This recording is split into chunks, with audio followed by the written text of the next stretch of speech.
Wombo combo! That ain't Falco. That ain't Falco! Oh! You're going to die here. Why don't you just leave? You can always come back. The moment I leave, Papa will erase this canvas. This is not worth your... And it's almost there. Justin keeps it alive. Teleport's it there. Bounces into the corner. Energy still around. Justin is there for the shot. Justin! This is Rocket League! Perspectives on gaming. Gaming. It's a rapidly growing, multi-billion-dollar industry that surpassed traditional means of entertainment such as literature and film. Suffice it to say, gaming certainly has left its mark, not only in terms of monetary investment, but how it's shaped people and the relevance and importance of its themes, narratives, experiences, and cultures for its players. To condense this, what I'm really trying to say is that we can't erase the impact gaming has had on us. The medium is simply irreplaceable, and the experiences it's given us, and in this explanation here, have impacted me greatly. While it's obvious to somehow grating, toxic, and greedy it can be, especially in terms of corporations which run the AAA industry, infecting us with microtransactions, battle passes, poor remakes, remasters, and always on DRM, I can go on, but what I really want to talk about are the positive things gaming has done, or the positive experiences I've had through the medium. The endlessly fun online multiplayer games which provide people with a sense of accomplishment, identity, and community. The most obvious thing gaming can do is create a fun social space. My example is TF2, certainly a dark horse pick, a class-based shooter that was released in 2007, although the most people who play multiplayer games these days, and a game that a lot of people have forgotten and neglected. Casual servers are often just filled with people who simply want to have fun and not take the game too seriously.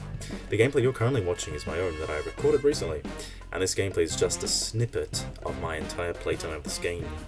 Personally, sunk hundreds upon hundreds of hours while playing this game. And when I say hundreds, I mean it.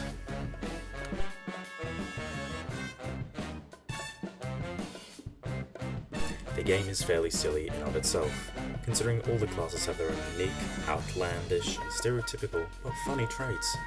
But it's the community that truly makes it what it is. This is especially true of people who play on maps like Two Fort, which is a CTF map, or Capture the Flag, and there's sort of an unspoken rule where you're not meant to capture the objective, so as to prolong the game. On this map especially, I've personally had tons of fun, pretty silly experiences where people use taunts or emotes that allow others to join in, like the conga line, so people will create massive conga lines dancing from one end of the map to the other. The same can be said for the map Hightower, where because of its vertical nature, a lot of people play a subclass the community has named the Trolldier, where you use a rocket launcher that allows you to rocket jump around the map without taking any damage, and equip a melee known as the Market Gardener, which gives you guaranteed critical hits if you hit someone while in midair.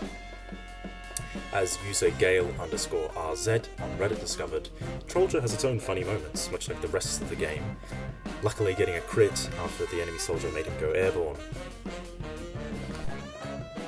And because of the free and social nature of the game, the community has made their own servers and game modes. For some of these servers, the objectives have been removed, so it's purely fun and gameplay driven. The best example that I can think of is Hightower. That map, which I just mentioned, has a bunch of community servers where the payload race objective has been removed. So all people are doing is just playing it purely for fun, for a high score, to test out a new subclass or weapon or whatever that might be. That's why they're playing it. And the community has even impacted the game itself officially, with game modes such as Versus Saxon Hail and Zombie Infection having been added into the game officially through updates. It's crazy how much a community can do and how much it can affect a game when it truly builds itself a level of prestige and credit like that. Moreover, there are plenty of servers that the community has made purely for socializing and trading, since the game has its own economy built on the items you craft, unlock, and buy in-game. And because of the game's economy, people can express themselves through their cosmetics and loadouts, which really shows people how they play the game and what their personalities are like. For example, there are certain stereotypes like the Skunt, where a scout player is dressed with specific cosmetics, coloured green usually, lime green, and that tells you they're a massive a-hole who will target you and use dirty underhanded tactics. Here's an example of a player I found who made it so he kind of looked like the purple guy from FNAF. Here are some of my loadouts. My pyro is meant to look scary and soulless. It's meant to strike fear into the enemy. It takes inspiration from First World War, Second World War aesthetics. Here's my soldier that I used during Halloween, dressed as a werebird, quite scary. And here's my heavy that looks kind of like he'd fit in an episode of The Sopranos. But the game itself has objectives to complete whenever you choose any of the game modes, from pushing a payload to capturing a flag to securing a point, or defending against waves of robots in Man vs Machine. The game provides goals, a leaderboard, and dopamine for doing well, especially if you're doing well, as the game has a system called random crits, where randomly if you fire your weapon, a shot may be a crit, and the chance increases the more damage you deal or the better you're doing. Man vs Machine in particular promotes camaraderie, as you, with a group of few other players, have to stand together against an oncoming horde of machines wanting to drop a small nuke in your base. Suffice it to say, this game has left a mark on me, and on everyone who's played it, and this whole time, you've been listening to its music, which is simply sublime. I rest my case. On one side of gaming, there's a positive nature, but then there's also the darker side. I'm referring to competitive games. Hold up. I'll use this clip to explain what I mean. Say to me, you little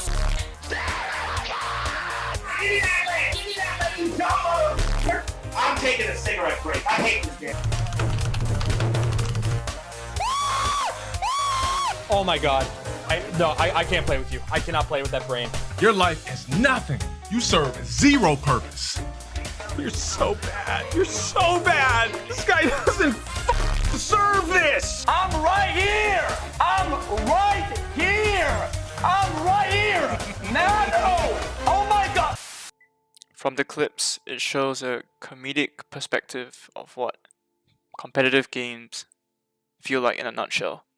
But in reality, we can see how people take them way too seriously and simply lose their ability to respect one another. A massive part of this behavior is driven by the ranking system itself. It utilizes MMR, we call matchmaking rating, which is a numerical number tagged to everybody.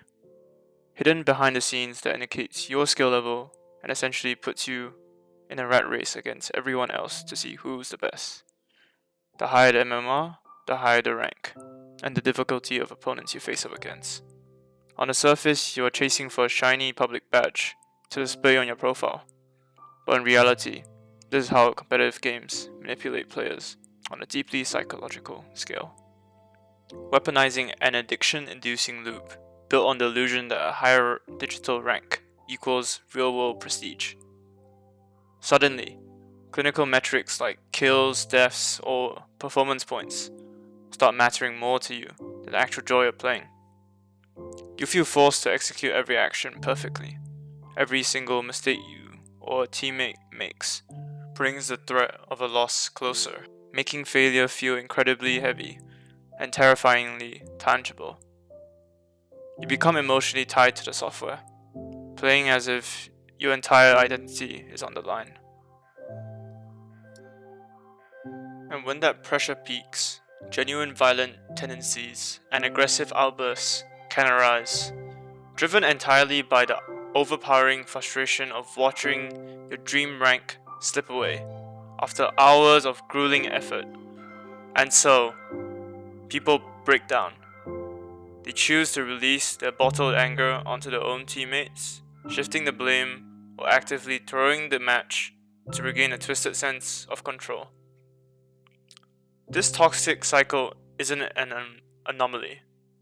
It applies to anyone who stays in a competitive queue long enough. The hostility we see across these communities isn't an accident of human nature. It is mainly a byproduct of the game's architecture. I have also been a victim of this toxic cycle, as I've also played several competitive titles like League of Legends, Rocket League, CSGO, and the list goes on. League of Legends is coming after me as the most toxic game where I've been brutally assaulted by vast insults in chats, excessive use of ping. Yeah, well, you get it. It's straight up annoying and angers me when the frustration of losing is already in my mind, or even at times where people straight up give up and start purposely losing the lane.